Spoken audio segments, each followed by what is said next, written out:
दीवानी दीवानी तेरी दीवानी। नमस्कार मित्रांनो, स्वागत आहे तुमचं नाटुकला एंटरटेनमेंट अँड न्यूज चॅनलमध्ये। नागपूर ही संत्रा नगरीसोबतच आता सांस्कृतिक नगरी म्हणून ओळखले जातं। बरेच सांस्कृतिक कार्यक्रम होत असतात, पण यावेळेस एक नवा कोरा कार्यक्रम आलेला आहे। तो म्हणजे बेसा पिपळा नगर परिषद यांचा जो वर्धापन दिन सोहळा आहे पहिला त्यात हा जो आहे कला व सांस्कृतिक महोत्सव हा ऑर्गनाईज झालेला आहे। आणि त्याचं इव्हेंटचं जे पूर्णतः ऑर्गनायझेशन जे केलेलं आहे पद्मावती फिल्म प्रोडक्शन यांनी, आणि त्यांचे सर्व आपल्यासोबत आहेत श्रीनिवास सर। तर सर्वप्रथम तुम्हाला अभिनंदन की एवढा मोठा इव्हेंट्स तुम्ही करत आहात। आणि 3 दिवस 3 प्रोग्राम गायन आहे आज केतकी माटेगावकर आणि अनिरुद्ध जोशी यांचं, दोघेही नागपूरकर आणि मुंबईत आपला झेंडा रोवला आहे त्यांनी।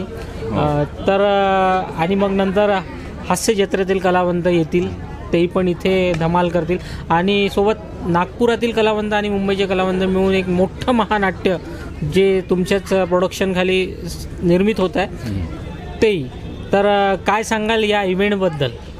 नक्की, सर्वप्रथम मला म्हणजे हा जो दिवस आहे किंवा म्हणता येईल की हे महोत्सव जे चालू आहे, म्हणजे बघा पहिले गडकरी साहेबांनी महोत्सव केला, मग त्यांनी क्रीडा महोत्सव केला, रामटेकला श्रीराम जन्म अयोध्याभूमी ज्याच्यावर कार्यक्रम सुरू आहेत, म्हणजे 500 वर्ष झाले आणि तो क्षण आला आहे म्हणजे 22 तारखेला।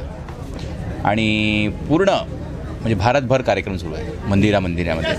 आणि मला असं वाटतं की हा जो महोत्सव आहे याच्यामध्ये ते सगळं आहे या, आणि मी स्वतःला असे भाग्यवानच म्हणता येईल की मी पण त्याचा एक पार्ट झालो ज्याच्यामध्ये विविध कलावंत आहे कार्यामध्ये। आणि मला ते नगरपंचायतनी ही जबाबदारी दिली, त्याच्याकरता मी नगरपंचायत बेसा पिपळा CEO भारत नंदनवनचे मनापासून आभार मानतो की त्यांनी माझ्यावर विश्वास ठेवला। आणि आज पहिल्याच दिवशी म्हणजे इतकं उत्साह आहे, अजून 2 दिवस बाकी आहे, 20, 21, 22 तिन्ही वेगळे प्रोग्राम आहे। तर तुमच्या माध्यमातून जास्तीत जास्त लोकांपर्यंत हे पोहोचलं पाहिजे। याचं वैशिष्ट्य म्हणजे उद्या जो आहे, आज तर लाईव्ह कॉन्सर्ट होतं ज्याच्यामध्ये मी मेन म्हणजे वर्धापन दिनचा सोहळा होता, पण तरी मी म्हटलं की काहीतरी अजून व्हेरायटी टाकावं, तर मग लाईव्ह कॉन्सर्ट त्यांना ही कल्पना दिली ज्यामध्ये केतकी माटेगावकर अनिरुद्ध जोशी हे परफॉर्मन्स करतील। तर खूप छान चालला आहे कार्यक्रम।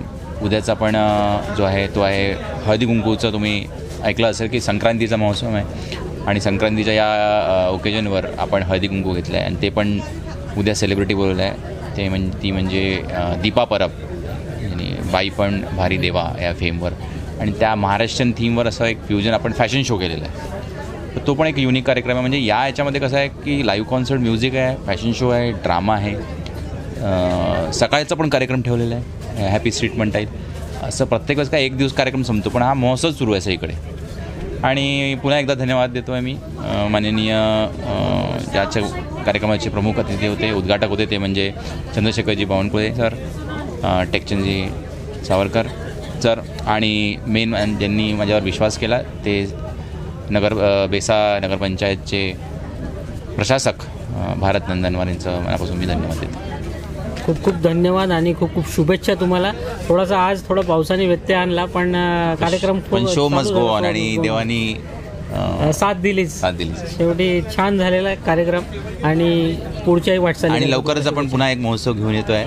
अरे वा, पद्मावती इव्हेंट सतत काही ना काही उपक्रम करत असते, आणि स्वप्नील जे आहे ते खूप जुने आणि ते पण कलावंत म्हणजे एक आर्टिस्ट आहे, त्यांनाही खूप शुभेच्छा। धन्यवाद, तुम्हाला पण शुभेच्छा, कारण की आमचंच महानाट्य येत आहे स्वामी, तेही नक्की बघायला या 22 तारखेला। धन्यवाद।